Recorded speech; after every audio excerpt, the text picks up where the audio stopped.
G'day Gear Junkies, Jason here. Recently in February of 2023, Marshall made an announcement that pricked up the ears of much of the guitar playing community, and that is that they were going to re-release the Black Box series of pedals. If you've been watching this channel for a while, you know that I'm a huge fan of the Marshall Black Box series. I've owned all of them and I think they're absolutely great. The Bluesbreaker here is the one that's getting the most attention, and probably rightly so. At the time of its release, it was the least successful out of them all, but then when John Mayer started using one in about the mid-2000s, all of a sudden they took off. Most pedal manufacturers at the moment are making a version of this pedal as we speak. Marshall is saying that these new pedals are part for part replicas of the originals. So I thought I had to get a hold of one so that I can compare it to an original. So I have my original here and I have a reissue in this box, which I still haven't unboxed yet. So let's check it out. But before we begin, if you like this kind of content, please help me out by subscribing. All right, so here we go. The box is inside this sleeve. That's pretty cool. The original didn't have something like that. Okay, let's go.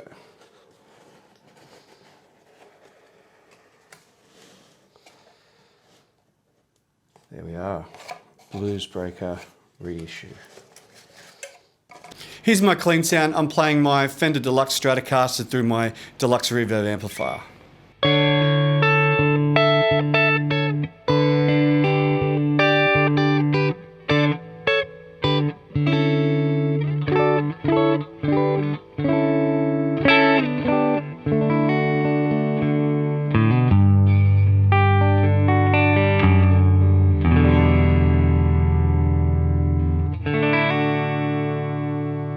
That classic Fender sound. So here's the two Bluesbreakers. This one here is the original and it's signified by the red light here of the JHS switchback. And this is the reproduction and that will be signified by the green light here on the switchback. So this is a loop switcher with a less than satisfactory layout. It's quite messy, yeah, when you see the red light, that's the original, and when you see the green light, that is the reproduction. The only other pedal that I'm running through is my True Bypass tuner, which is up here, and if you hear any reverb, that is coming from the amplifier. The original Bluesbreaker here is set using my normal settings, and I have the reproduction here with all knobs at noon. And what I'm going to try to do is approximate the same tone from the original and see how close I can get it to sound like the original. So this is what the original sounds like.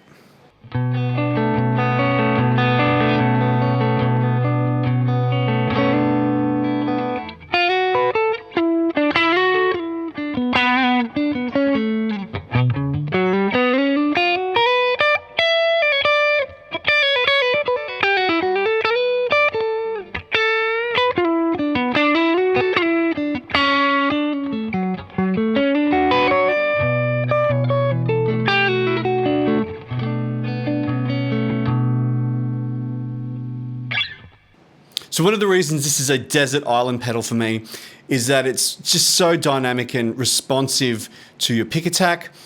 So, you know, if you hit it really softly, it's fairly clean. But if you dig in, you know, you get a bit of dirt. But when you do play softly, unlike some other pedals where you tend to lose a bit of clarity, this always has clarity. In fact, if you play with fingers, which I do a fair bit, it still retains a lot of that clarity.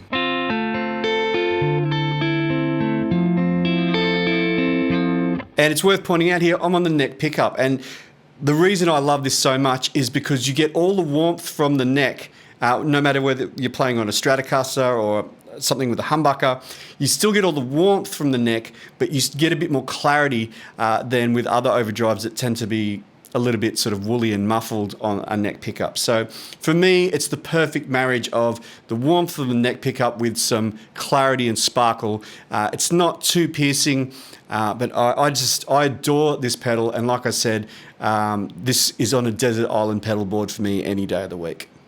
So let's check out the reproduction then.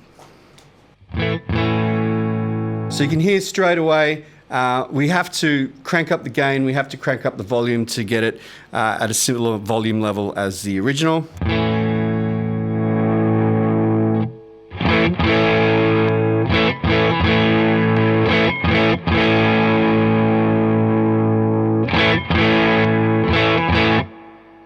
With the tone up a bit more like that, it actually sounds brighter than the original.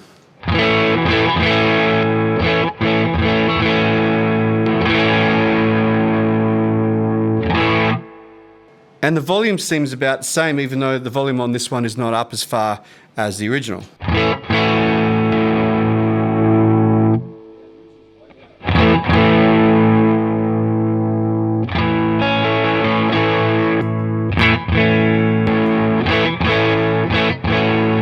Yep, so they're about the same volume now. The tone's quite similar, but as you can see, there's not as much tone I've wound into it as I have with the original. The gain's about the same though.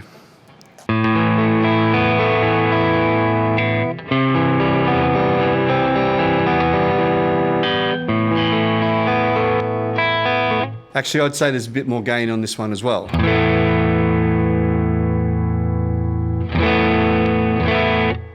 That to me sounds pretty much identical now.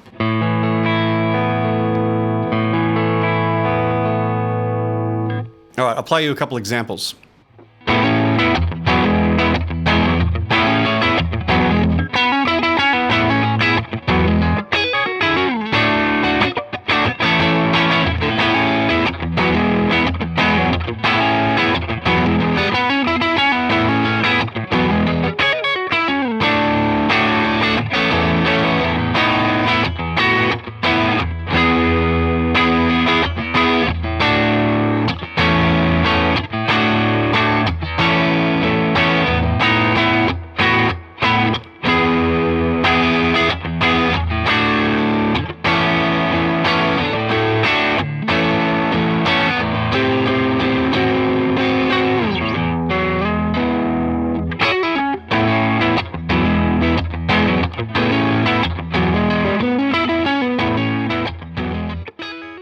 A lot of people buying this pedal are going to be John Mayer fans, so if you want a John Mayer type tone, all you got to do is change to position 4 and you're already there. So I'll just play something that's sort of Mayer influenced.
Now I'm playing my Epiphone Sheridan with Gibson Humbuckers. I'm on the neck pickup to start off with.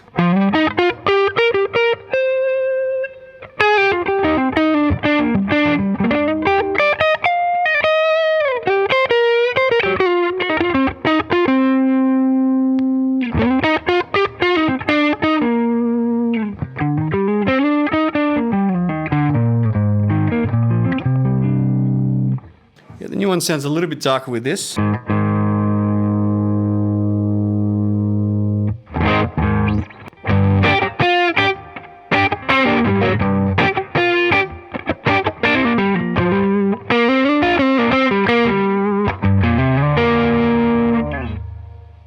Really nice and warm. All right, let's try the bridge pickup.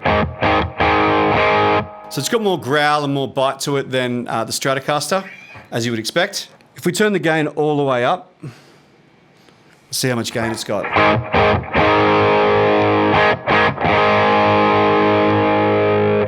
Pretty much sounds identical between the two.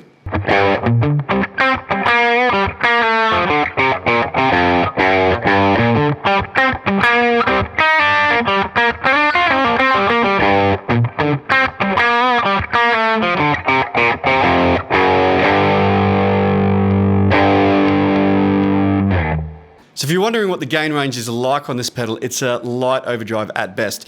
In fact, the gain knob here has an interesting fact about it where it actually starts to boost top end as well. So if we turn the gain down to halfway, you'll notice that the sound not only loses gain, but also becomes a bit more dull.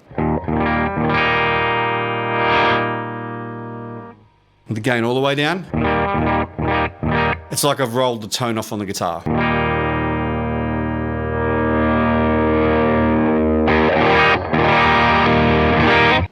So a lot of people regard the Bluesbreaker as a transparent overdrive, and I don't quite agree with that because it does roll off a little bit of bottom end and it just has that beautiful upper mid clarity that really brings out your pick attack. So I think it actually sounds closer to a treble boost than a transparent overdrive. And I actually use it as a boost in front of medium to high gain tones to bring out my pick attack depending on the guitar part that I'm playing.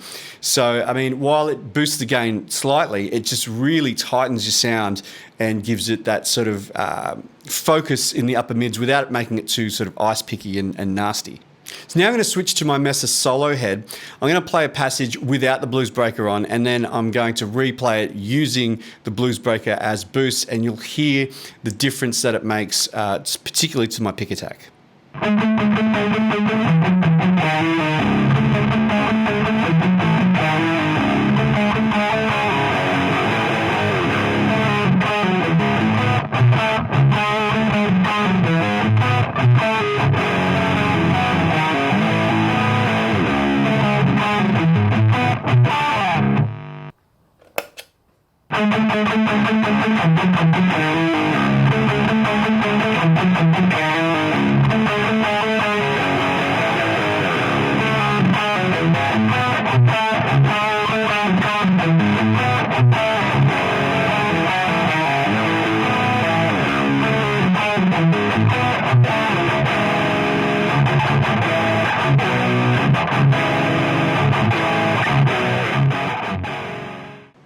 So what do I think of the Reissue Bluesbreaker? I love it. I think it's fantastic. I've heard of these being quite expensive. I've got this one, I thought for a reasonable price. It was about $285 delivered Australian, so that's about 200 American dollars. I think for a legendary pedal like this, that is well worth the money. So one of the things that I noticed about the Reissue is that I could get the same sounds as the original, but the pots might be in slightly different positions. So I put that down to the fact that this pedal here is over 30 years old and the tolerances may have changed somewhat. So the pots may not have been in the identical positions, but they sounded pretty much the same. Because these new pedals look almost identical to the originals, I think there's going to be a bit of a problem on the used market of people passing off a Reissue as an original. Now, if you want to know how to tell them apart, there's two easy ways to tell them apart. The easiest way to tell is that the bottom of the pedal looks completely different. The label on the older pedal is at the top of the pedal, and the label on the new one is in the middle, and they've actually cut out a hole out of the rubber to place it in there. So that's the easiest way to tell. And as you can see, the labels on the two pedals are also different.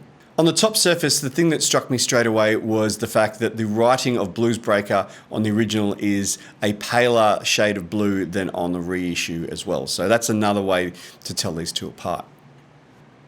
I'm super happy that Marshall have reintroduced the black box pedals.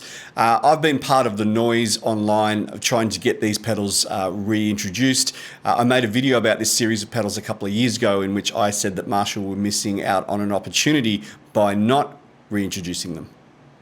And my question to Marshall would be, why wouldn't you re-release the black box series?